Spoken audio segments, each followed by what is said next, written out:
Welcome to This Explainer. You know, if you run an e-commerce store, you probably check that sales dashboard every single day, right? You see this huge number and, well, you feel pretty amazing about it. But what if I told you that number is kind of lying to you? Today, we're unpacking why relying on your gross revenue is actually a massive illusion. It's literally a mirage that is silently draining your store's true profitability. Okay, so here's our game plan for today. 1. What is net revenue? 2. How to calculate it. 3. Gross versus net revenue. 4. Why manage net revenue? 5. Net revenue versus profit. And finally, 6. How to improve it. Let's get right into it. Part 1. What is net revenue? The money you actually kept. All right, we need to start with a serious reality check about the daily numbers you're using to make your business decisions. As the experts bluntly point out, most e-commerce store owners are tracking the completely wrong revenue number. Look, it's so easy to get hyped about gross revenue, isn't it? It ticks up every single time someone clicks buy. But feeling good about gross revenue is a trap. It just completely ignores reality. It's including money from returned orders, partial refunds, and those sales where you practically gave away your margin just by running heavy discounts. So here's the crucial point.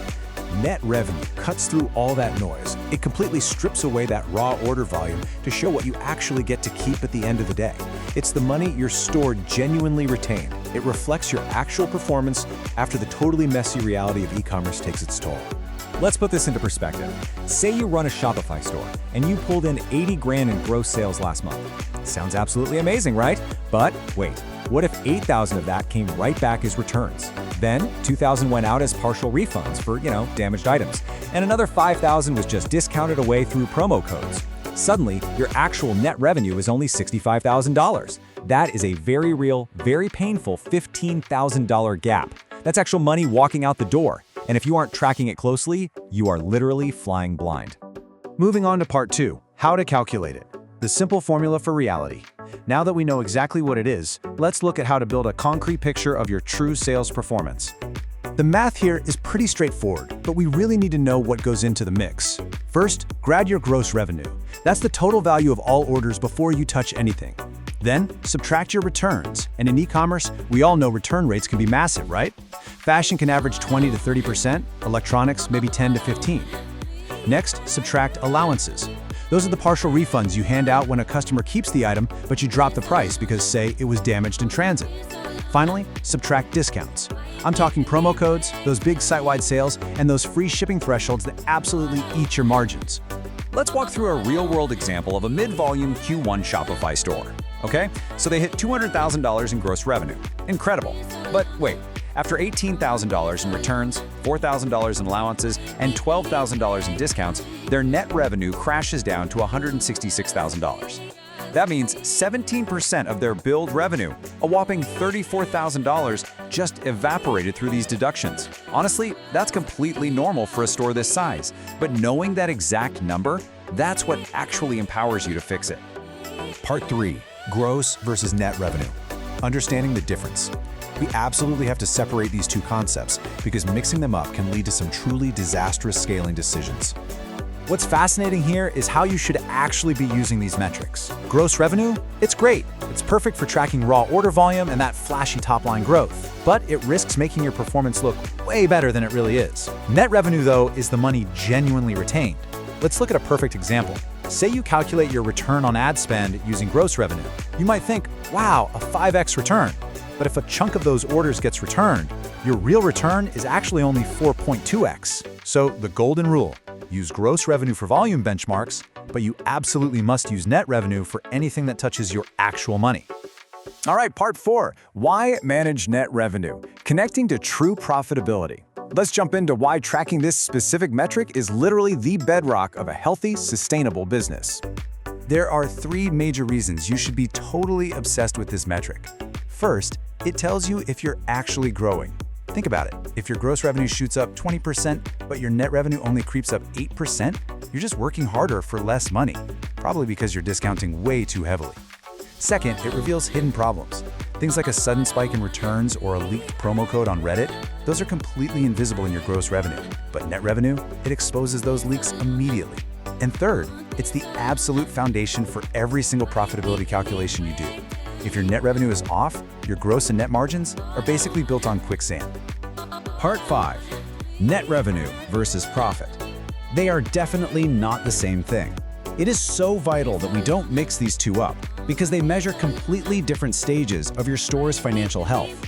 Think of it like this. Net revenue is strictly a sales level metric. It only strips out deductions that are directly tied to the transaction, so the returns, the allowances, the discounts. Net profit, on the other hand, is the final boss. It's what is actually left in your pocket after every single operating cost, your cost of goods sold, ad spend, fulfillment, salaries, taxes. After all of that is subtracted. This financial waterfall really puts the whole picture into perspective.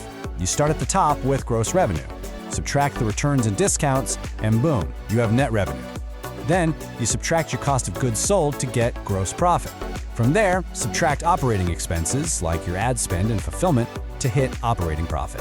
Finally, take out interest and taxes, and there is your net profit. The scary part?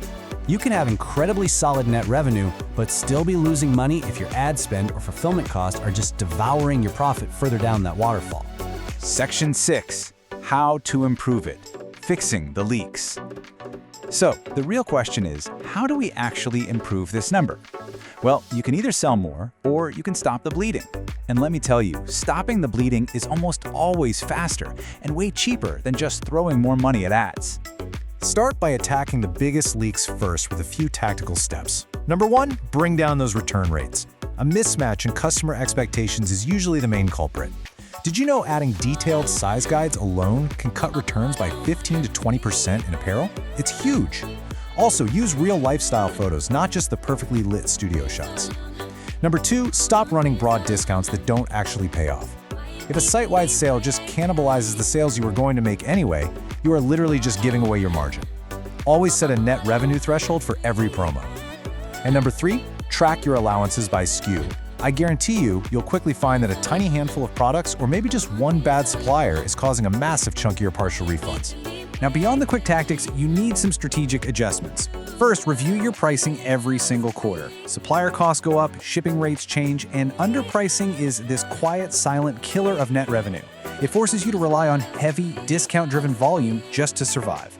Second, focus relentlessly on keeping the customers you already have. A returning customer already knows your brand, they trust your sizing, and they generate net revenue at a dramatically lower acquisition cost. Plus, they make way fewer returns. Get those post-purchase check-ins, loyalty programs, and email flows dialed in to drive those repeat purchases. To wrap this all up, if you are relying entirely on gross revenue to make your business decisions, you're working with an inflated illusion. Returns, discounts, allowances, these aren't just minor little accounting adjustments. They are compounding leaks, and they get so much worse as you scale. We have to stop chasing gross revenue just for the sake of looking like we're growing and start tracking net revenue and net profit right side by side. Which leaves us with one final, incredibly critical question to ask about your own operations. The next time you open up your store's dashboard or stare down your P&L statement, ask yourself honestly, are you optimizing for growth or are you optimizing for real profitability? It's time to focus on the money you actually get to keep. Thanks so much for joining me on this explainer, and we'll see you next time.